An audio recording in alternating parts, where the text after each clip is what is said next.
Now, the goal of these two strategies is to prepare your person to have the conversation with you without having to have the conversation yet.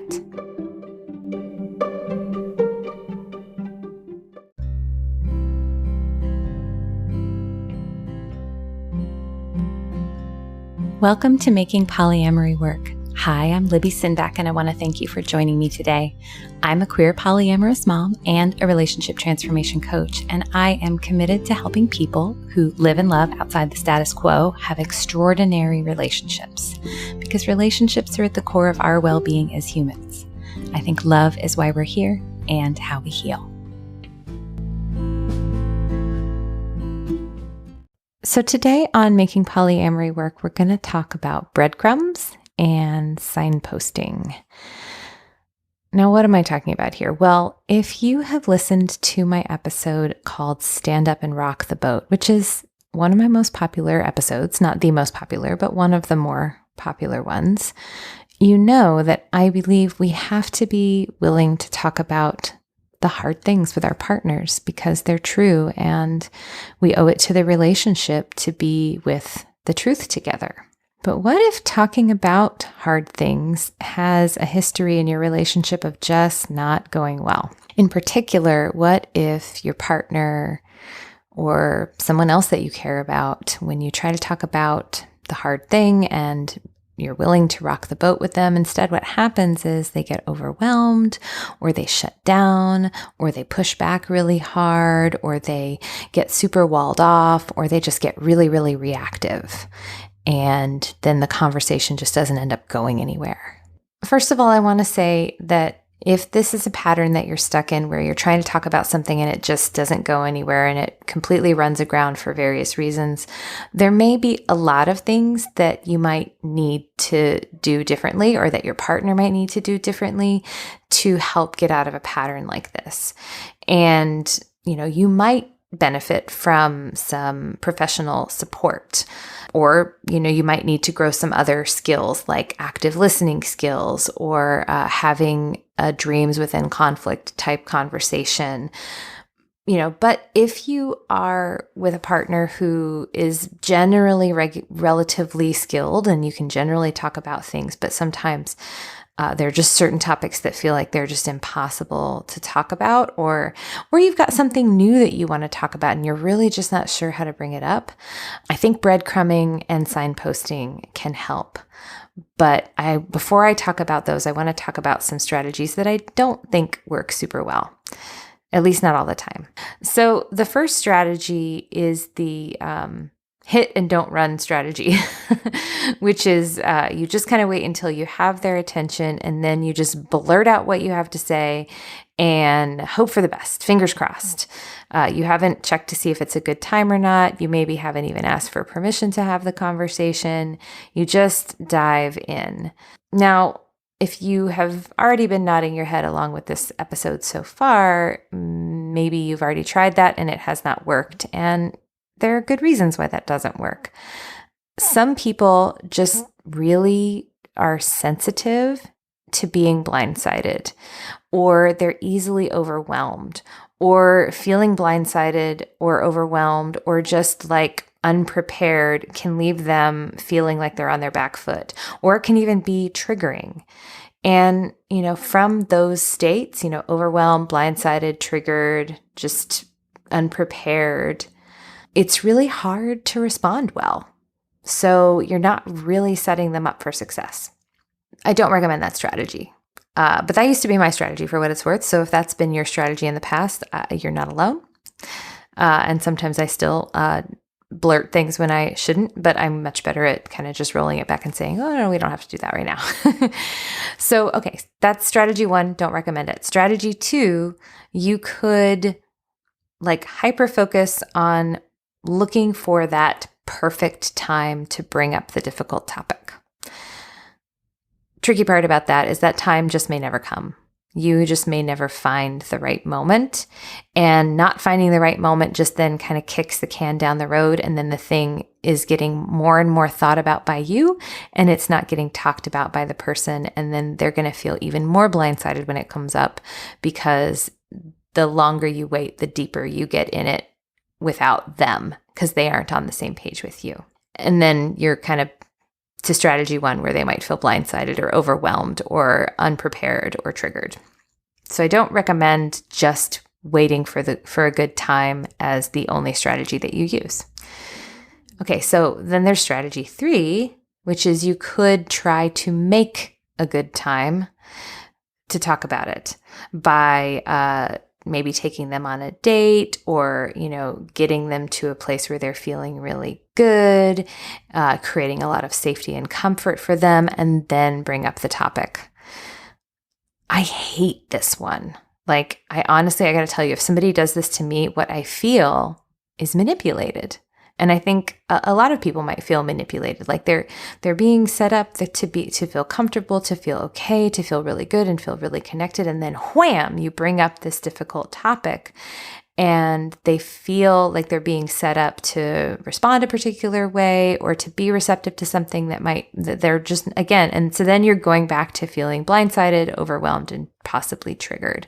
So I don't recommend that strategy. Now, I want to throw out that all 3 of these strategies are lacking a very important tool all on its own, which is just asking to have the conversation. Like, hey, I want to talk about X. Hey, can we talk about X? Like, that gives your partner just a little bit of time to get themselves ready to receive and hopefully say yes to you. But they might be a no. And so asking for that permission, if they're really not ready, and they might say no, and then what do? Like, you're hoping for the answer to be yes, but if the answer is no, you do have to actually, back off and not have the conversation. But then, what if you just keep asking to have the conversation and they just keep saying no? So this is where I think breadcrumbing and signposting can be really helpful. Because I think if you're getting a no, they don't want to talk about it either because they're not prepared, or they don't want to talk about it because they just don't want to talk about it. And you might want to use a combo of breadcrumbing and signposting, or one or the other. And I'm going to talk about these 2 strategies now. Now, the goal of these 2 strategies is to prepare your person to have the conversation with you without having to have the conversation yet. Now, why is this useful?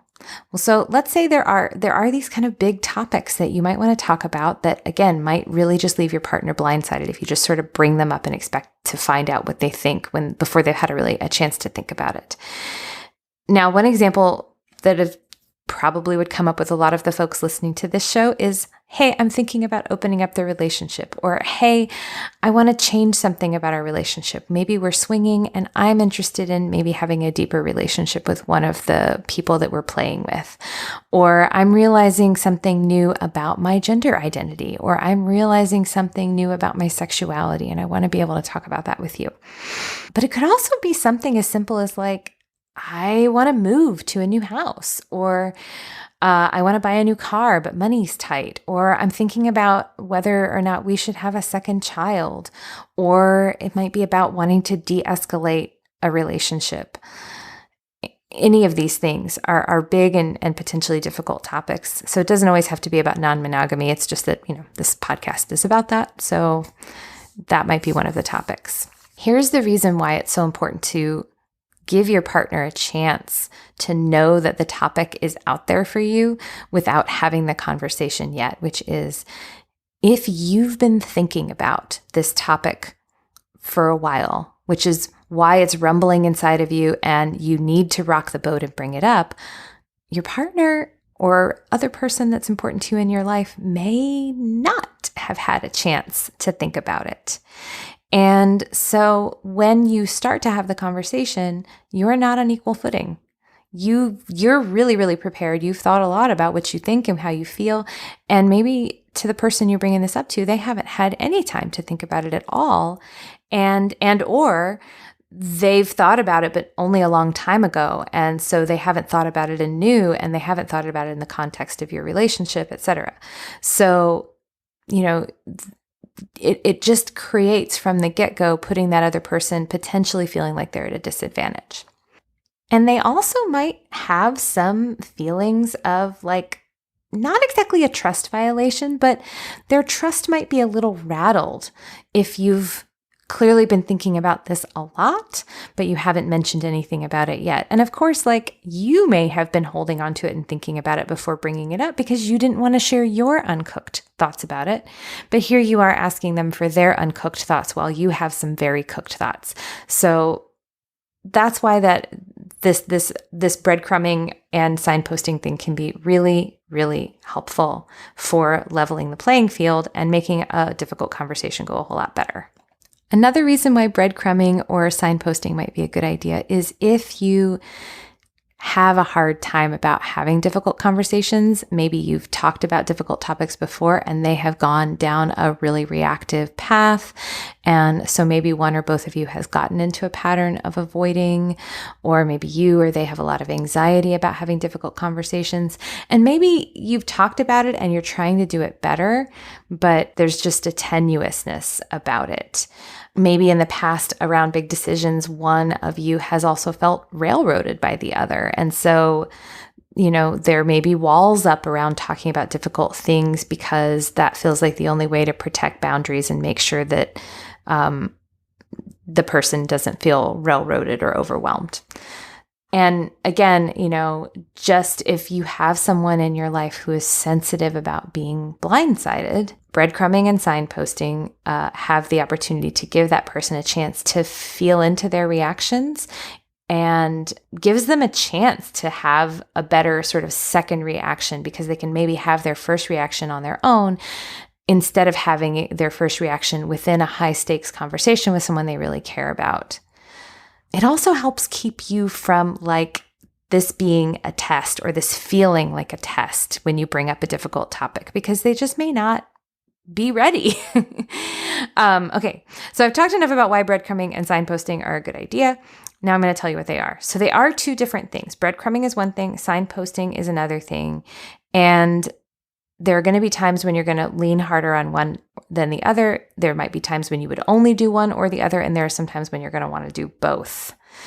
So first, breadcrumbing. So breadcrumbing is a pretty subtle thing. Breadcrumbing is essentially giving someone the opportunity to be exposed to a thought or an idea that you have been turning over in your mind without inviting them or requiring them to weigh in on it at all, and without even directly saying that it's something that you want to talk about, but it's just kind of exposing them to information.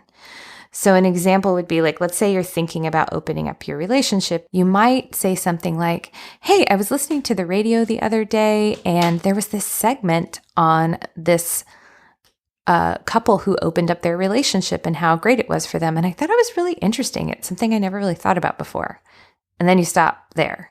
You stop short of asking them what they think. You just put it out there and then you let it go. And you actively just, do what you can to make sure that a conversation doesn't happen about it. You're just putting the information out there. With breadcrumbs, you really just want a little piece of information. You can nibble on it if you want to. I'm not asking you to do anything with it. It's just a little something I'm putting out there and there's nothing to do about it. And I want to say that breadcrumbing is also distinctly different from dropping hints, because I think dropping hints, there's sort of an aim that you're trying to get someone to do something or get someone to see something. And that's, anytime you're trying to get someone to do something, there's an element of manipulation in that. And the goal here isn't to try to get the person to see things your way or to persuade them. That's really not the goal, and I really want to be clear about that. The goal is to expose them to the information so that it can start a conversation within themselves about how they feel about it. And, really honestly, it's an opportunity that if they do disagree with you, they can get really clear on why they might, so that's a piece of it. So again, the goal isn't to get them to do what you want. That's manipulative or coercive. What you want to do is set them up to be informed enough to be regulated and grounded so that they can have a good conversation where they can feel heard and where you can feel heard as well. So that's breadcrumbing. Signposting is a little bit more direct. So with signposting, what you're doing is you're letting your person know that you want to talk about something eventually, but not right now. So a way that you might bring that up is you might say exactly that. You might say, hey, I have been thinking about open relationships. I've just been thinking about it. I've been reading a lot about it. And it's something that's just been on my mind. And I know I'm not ready to talk about it right now because I'm still thinking about it. And I know that this is the first time that you might have heard that I'm thinking about it. So I want to give you some time to think about it too. But I just wanted to let you know it was on my mind. And at some point, maybe, I don't know, in a month or two, maybe in a few weeks, I don't know, whenever we both feel ready, I want to talk about it. And then you leave it there. And then if it comes up again, like just sort of incidentally, you might mention it again. Like you might say, hey, I really do at some point down the line want to talk about this with you, but no pressure. It's probably not a good time right now. So signposting, like I said, it's way more direct. And for some people, signposting may be too much. And so you really do have to know your person. Some people are really ready for signposting. And some people might need some breadcrumbing first and then some signposting. You might have to feel it out and really just trust your intuition. But some people really, really won't respond well to breadcrumbing because they just might not be as sensitive to subtlety. Like I myself am not super great at picking up on subtle cues, and I tend to, I think, historically be a little more self-absorbed. But if a person says directly, hey, this is something that I'm interested in at some point to talk about, that's going to click in my mind more directly. So if you have somebody who's like way oversensitive and way overly anxious, though, breadcrumbing is probably going to be all you need because a signpost might send them into an anxious spiral. So again, you got to know your person. And again, some people are going to benefit from a combo, like a little bit of breadcrumbing, a little bit of signposting. I'm going to say this again because I think it's important to say again, the goal of breadcrumbing and signposting is not to drop hints to get a person to feel a certain way or to think a certain way. Instead, it's just to try to put them on a level playing field with you to have a high stakes conversation about a really important topic instead of them feeling like they're playing catch up with you. That's the whole point. And it's also gives them an opportunity to have, whatever their first reactions or second reactions, give them a chance to have their shitty first draft without any pressure to share it with you or respond, and to really leave them a lot of room to feel their feelings about it and to think their thoughts about it. And then when they're ready, they might actually bring the topic up to you. It's pretty cool. So to recap, sometimes it can be hard to bring up a difficult conversation just because the other person just may not be ready to have it. And, there are all kinds of reasons why people might avoid having a difficult conversation that rocks the boat. But one way that you can help is by breadcrumbing and signposting, which gives people an opportunity to be exposed to the idea without any pressure to respond. Then that puts them in a better place to have the conversation when they're ready and when you're ready.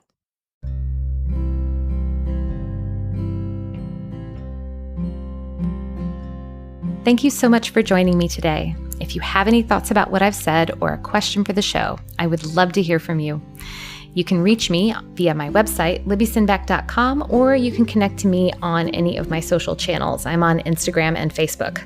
I'll also say that if you're loving my podcasts, but feel like your relationship could maybe use some more help, this is work I do with my coaching clients and in the Relational Non-Monogamy Circle.